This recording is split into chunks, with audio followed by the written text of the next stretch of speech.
Hello guys, उम्मीद करता हूँ आप सब खैरियत से होंगे। और आज हम जिस मूवी का ब्रेक डाउन करने वाले हैं उसका नाम है 50-50। मूवी की शुरुआत में एडम को दिखाते हैं जिसे ऑफिस जाने के लिए देर हो रही है। वो रेडियो के लिए प्रोग्राम्स लिखता है। तभी उसकी गर्लफ्रेंड भी वहाँ आ जाती है। दरअसल वो एडम के साथ उसी के घर में रहती है। रिचल उसे बताती है कि मैं कुछ आर्ट गैलरीज में अपनी पेंटिंग दिखाना चाहती हूँ। मैं अपने शो को लेकर काफी नर्वस हूँ। मेरा मतलब मेरे पास काफी पेंटिंग है जिन पर अभी काम करना बाकी है। रिचल प्रोफेशनल से एक पेंटर है जिसकी पेंटिंग आज तक किसी ने खरीदी नहीं। उसी वक्त कार का हॉर्न बजता है। ये एडम का दोस्त काइल है जो इसे ऑफिस ले जाने के लिए आया है। ये दोनों एक ही ऑफिस में काम करते हैं। एडम को कार चलाना नहीं आती, इसलिए काइल इसे रोज सुबह पिकअप करने आता है। एडम काइल से कहता है हम लेट हो रहे हैं, जल्दी चलो। काइल ने उसे कहा जब हम लेट हो ही चुके हैं तो पास वाले कैफे क्यों न चले। एडम ने जवाब में कहा हम पहले ही इतना लेट हो चुके हैं। काइल बोला अगर तुम्हें इतनी ही जल्दी ऑफिस जाने की तो तुम ड्राइविंग क्यों नहीं सीख लेते। वो दोनों कैफे पहुंच जाते हैं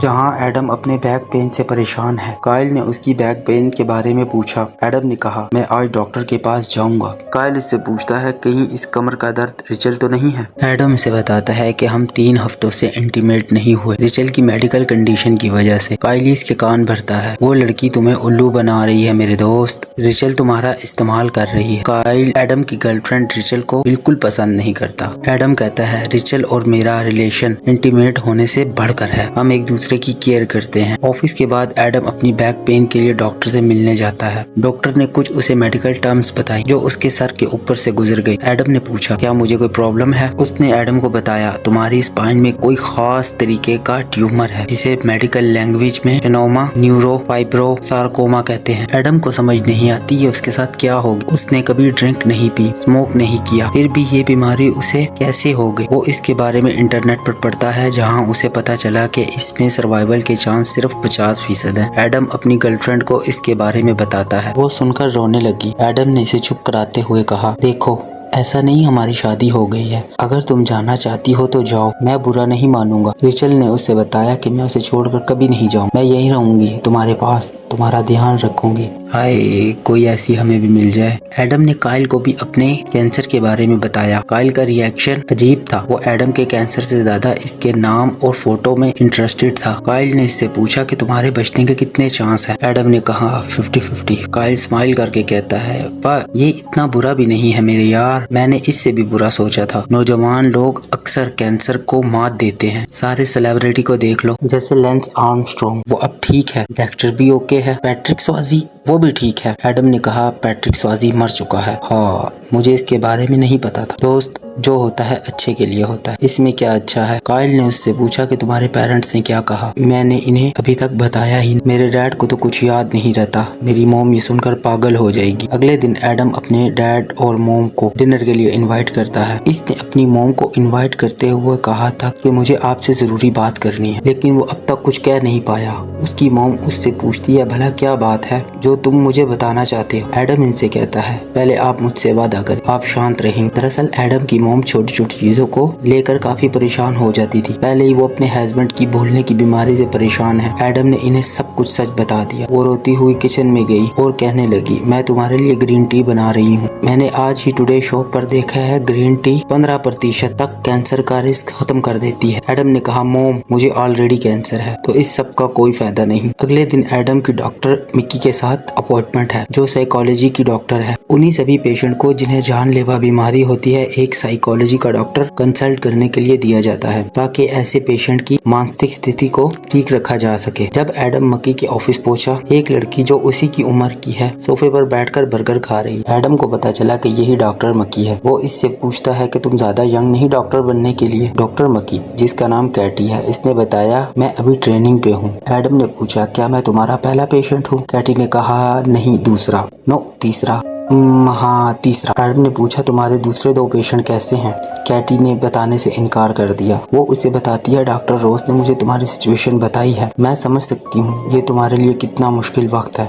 बाय द वे, तुम अभी कैसा फील कर? एडम ने कहा, मैं ठीक हूँ, मेरा मन शांत है, बल्कि मैंने लंबे अरसे से अपने आप को इतना शांत महसूस नहीं किया। कैटी ने कहा, ये सबसे ज्यादा सिम्टम हैं जो पेशेंट में देखे जाते हैं। तुम्हारी बॉडी भी सर्वाइवल मोड में है, जिससे तुम्हें अपने अंदर शौक महसूस हो रहा है। एडम ने कहा, मुझे लगता है मैं बस ठीक ही हूँ। कैटी समझाने के बजाय और उसके दर्द को महसूस करने के बजाय उसे अपना किताबी ज्ञान दे रही थी, जिससे एडम परेशान हो गया। तभी देखते हैं कि एडम के ऑफिस में उसके लिए एक छोटी सी पार्टी रखी गई है, जहां काइल एडम के कैंसर के बारे में बात करके एक लड़की के साथ फ्लर्ट कर रहा था। वहां सभी एडम को एडवाइस दे रहे हैं कि कैंसर से कैसे लड़ा जाए। कोई अपने अंकल के कैंसर की कहानी सुना रहा है तो कोई अपने दोस्त की, लेकिन इन सब कहानियों में एक कॉमन बात है कि किसी ने भी कैंसर से जंग नहीं जीती। ये सब सुनकर एडम और ज्यादा मोटिवेट हो गया कि वो बहुत जल्द मरने वाला है। कुछ दिन बाद एडम कीमोथेरेपी के लिए जाता है। रेचल ने इसे हॉस्पिटल ड्रॉप किया और कहा, जब तक तुम वापस नहीं आते मैं तुम्हारा कार में इंतजार करूंगी। एडम ने कहा, मुझे 4 घंटे लगेंगे। रेचल ने उसे समझाया कि मैं अच्छे मूड और खराब मूड को मिक्स नहीं करना चाहती, इसलिए मैं कार में रहूंगी। कीमोथेरेपी के वक्त इसे नए दोस्त मिले जो एडम की उम्र से काफी बड़े हैं। अगले दिन एडम सेशन के लिए गया, जहां कैटी उससे पूछती है, तुम्हें कीमोथेरेपी के बाद कैसा महसूस हो रहा है? उसने कैटी को बताया, मुझे बहुत खराब लगा और मेरा सर अभी तक दर्द कर रहा है। कैटी उसके कंधे पर हाथ रख के कहती है, ये सब गुजर जाएगा, और दोबारा अपना किताबी ज्ञान देना शुरू कर देती है। के बाद देखते हैं एडम ने अपने सर को ट्रिम कर लिया। वो इस काम के लिए काइल को साथ लाया था, मगर उसे ये काम खुद ही करना पड़ा। वो दोबारा कीमोथेरेपी कराने के लिए गया, जहां उसके नए दोस्तों ने कहा, हम कभी रेचल से नहीं मिले, तुम उसे अंदर क्यों नहीं लेके आते? एडम ने बताया, रेचल को यहाँ आते अच्छा नहीं लगेगा, वो फीलिंग को मिक्स नहीं करना चाहती, लेकिन वो मुझे पिकअप करने आएगी, तुम लोग तब उससे मिल सकते हो।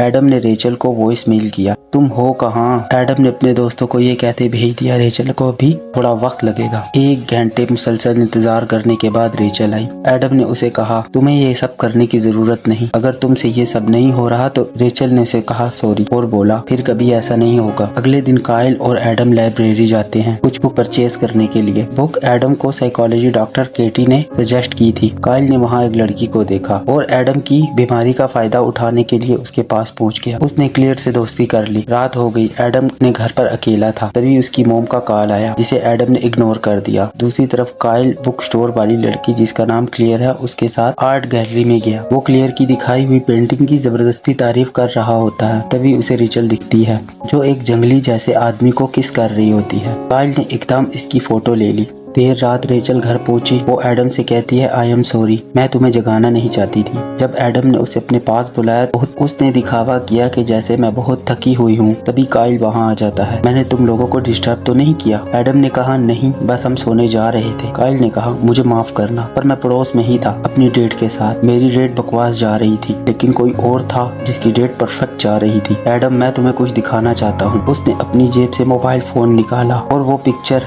एडम को दिखा दी। उसने चिल्लाकर कहा, ये रेचल है, एक जंगली गोरीले के साथ। मैंने आज तुम्हारा पर्दाफाश कर दिया। मैं महीनों से तुमसे नफरत करता हूँ और अब मेरे पास सबूत भी है कि तुम कितनी घटिया इंसान हो। काइल वहाँ से चला गया, टोटली आग लगा के गया और कहा, अब तुम आपस में इस बारे में बात कर लो। एडम का दिल टूट गया। रेचल ने उसे समझाने की कोशिश की, लेकिन एडम ने उसकी एक बात न सुनी। काइल ने ताने मार मार कर उसे वहाँ से भगा दिया। अब वो एडम को लेकर बार में जाता है और कहता है, तुम लड़की से बात करो, लेकिन ये तरीका काम नहीं करता। एडम ने पूछा, मैं क्या बात करूँ? काइल ने कहा, अपनी बीमारी के बारे में बताओ यार। एडम हमारा इतना सादा निकला कि लड़की के पास जाकर बोल दिया कि मुझे कैंसर है। ये बहुत अजीब था, लेकिन कुछ देर बाद इन्हें 2 लड़कियां मिली, जिनके साथ वो ड्रिंक करने लगे। बातों ही बातों में कैंसर की बात भी सामने आ गई, जिसे सुनकर दोनों लड़कियों को एडम पर तरस आ गया। कुछ देर बाद एडम ने काइल से कहा, मैं घर जाना चाहता हूँ, मुझे नींद आ रही है। काइल ने जोर देते हुए कहा, हमारी सारी मेहनत बर्बाद हो जाएगी दोस्त, हमें जागना होगा।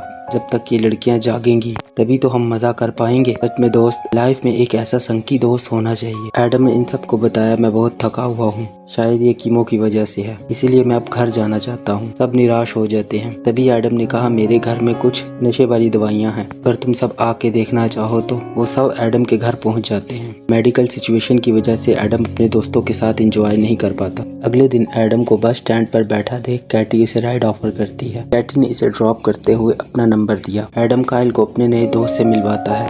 जब एडम ने मिच और इसकी वाइफ का प्यार देखा, उसे महसूस हुआ कि इसकी जिंदगी में उसी प्यार की कमी है। सेशन के वक्त एडम की मोम का कॉल आया जिसे इसने इग्नोर कर दिया, ये कहते हुए कि मैं अभी बिजी हूँ। वो कैटी से अपनी मोम के बारे में बात करता है। उसने बताया कि मेरी मोम एक क्रेजी पर्सन है, वो सारा दिन चिंता ही करती रहती है, इससे मुझे कोई मदद नहीं मिलती, इसलिए ना मैं इनकी कॉल उठाता हूँ और ना ही इन्हें वापस कॉल करता हूँ। थेरेपिस्ट ने कहा तुम्हारी मोम के पास एक हस्बैंड है जो उनसे बात नहीं कर सकता और एक ऐसा बेटा है जो उनसे बात करना नहीं चाहता। ये सुनकर एडम को फील हुआ कि इसकी मोम की सिचुएशन क्या है। अपनी बात को कंटिन्यू करते हुए कैटी ने कहा हम अपने पेरेंट्स को तब्दील नहीं कर सकते, अगर हम कुछ बदल सकते हैं तो वो है कि हम इनके साथ कैसा बिहेव करते हैं। कीमो कराते हुए एडम को पता चला कि मिच अब नहीं रहा। उसे बिल्कुल विश्वास नहीं हो रहा था। उसने कहा हम कल ही तो साथ बैठे थे, आज अचानक ये सब क्या हो गया। एडम और काइल मिच का फ्यूनरल अटेंड करने जाते हैं। अब एडम को यकीन हो चुका था कि इसकी मौत नजदीक है, इस बात को कोई टाल नहीं सकता।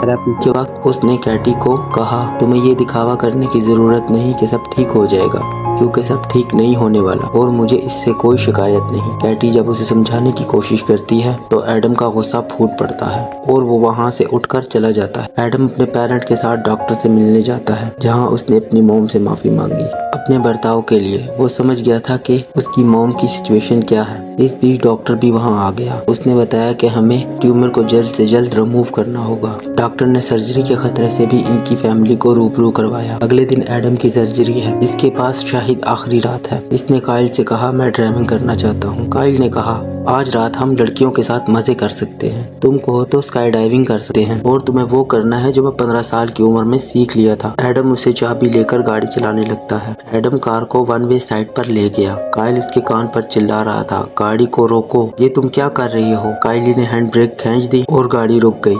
एडम ने इसे गाड़ी से बाहर निकाल दिया। उसने काइली को बहुत सुनाया। उसने कहा तुम एक मतलबी इंसान हो जिसने मेरी बीमारी का फायदा अपने मजे के लिए उठाया। एडम जानता था कि आज उसकी आखिरी रात हो सकती है, कि अंदर गुस्सा भरा पड़ा हुआ था। आखिरकार उसी के साथ ही क्यों ऐसा हुआ, वही गुस्सा इसने गाड़ी के अंदर निकाला और कैटी को फोन लगाया। कैटी ने फोन उठाकर इससे पूछा तुम ठीक हो। एडम ने कहा शायद मुझे नर्वस ब्रेकडाउन हो रहा है, लेकिन मैं ठीक हूँ, बस मैंने अपने हाथ को फ्रैक्चर करवा लिया है। मैं चाहता हूँ ये सब जल्दी खत्म हो जाए, मैं थक चुका हूँ इस बीमारी के साथ जी के।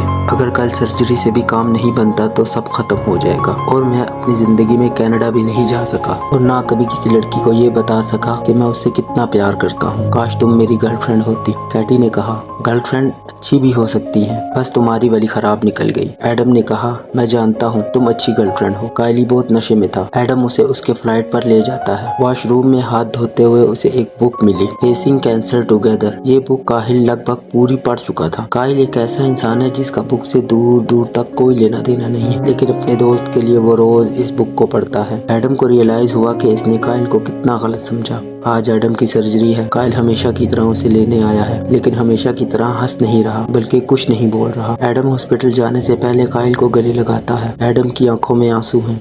उसने अपने डैड को कहा यहाँ जो भी हो रहा है उसको समझना थोड़ा मुश्किल है, लेकिन मैं चाहता हूँ आप एक बात जाने कि मैं आपसे बहुत प्यार करता हूँ डैड। इसने एनेस्थीसिया लगाने से पहले अपनी माँ को भी गले लगाया। सर्जरी स्टार्ट हो जाती है। लगभग 4 घंटे की मुश्किल सर्जरी के बाद डॉक्टर उनके पास आकर कहती है ऑपरेशन बहुत क्रिटिकल था, हमें प्लाइविस की बोन रिमूव करना पड़ी। काफी ज्यादा कॉम्प्लिकेशन के बावजूद एडम ने कर दिखाया, वो जल्दी ठीक हो जाएगा। काइल ने कहा आपको ये लाइन सबसे पहले बोलनी चाहिए थी। एडम ने कैंसर से बहुत कुछ सीखा। वो जान पाया कि जिंदगी बहुत छोटी भी हो सकती है, इसलिए इसे खुलकर जीना चाहिए। इस दुख के वक्त में उसे पता चला कि उसके अपने कौन हैं और उसके पराये कौन। दोस्तों मूवी के लास्ट में मैं आपको एक मैसेज देना चाहता हूँ। माँ बाप हमेशा अपने बच्चों के लिए भला चाहते हैं। जब तक वो हैं हमारी केयर करेंगे, और जब वो नहीं है तो जिनके नहीं है उनसे पूछ के वो अपने माँ बाप की उस केयर को कितना याद करते हैं। तो दोस्तों अपने माँ बाप का ख्याल रखो और उन्हें ढेर सारा प्यार करो।